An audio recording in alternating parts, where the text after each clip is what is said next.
Today in Whiteboard Leadership, we're going to talk about another distinctive of leadership culture. And it's this idea that we should be taking ground in the name of Jesus. And so one of our distinctions was this: we have a big God, and so we take big risks and trust Him for big results. It sounds like a go big or go home kind of mentality, but really what it's saying is we are a people of faith, not a people of fear, and we've got to try things that are outside of our status quo, of business as usual.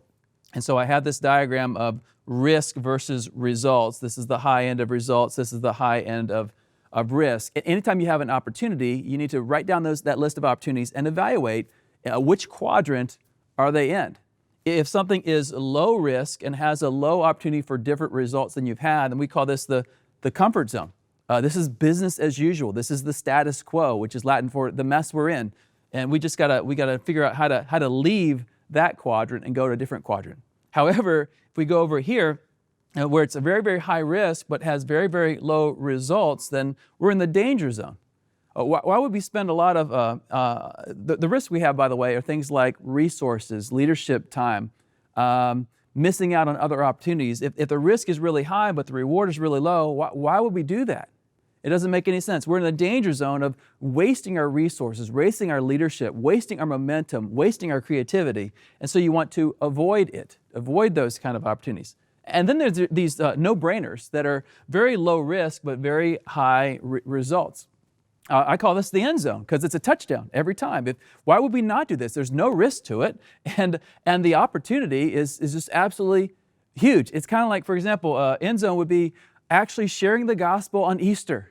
There are non-Christians present. There's very little to lose because people came expecting to hear the story of Jesus' resurrection and what Christ did for us on the cross. So that would be an end zone conversation. Should we actually preach the gospel on Easter? The answer is absolutely yes, touchdown. It makes total sense.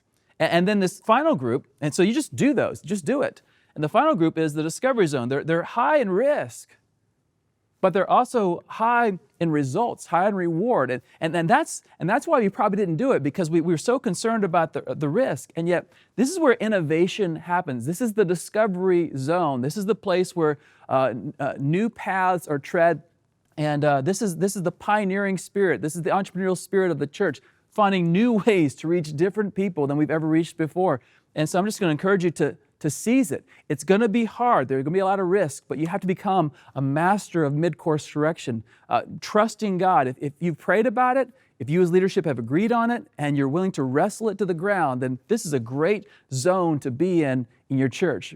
There are lots and lots of opportunities for you out there. Don't stay in the comfort zone. Stay out of the danger zone. Go after the end zone and enter the discovery zone. You'll see what God can do for you, great ways in the opportunities that He's given you in your community. This has been a Converge Whiteboard Leadership Moment.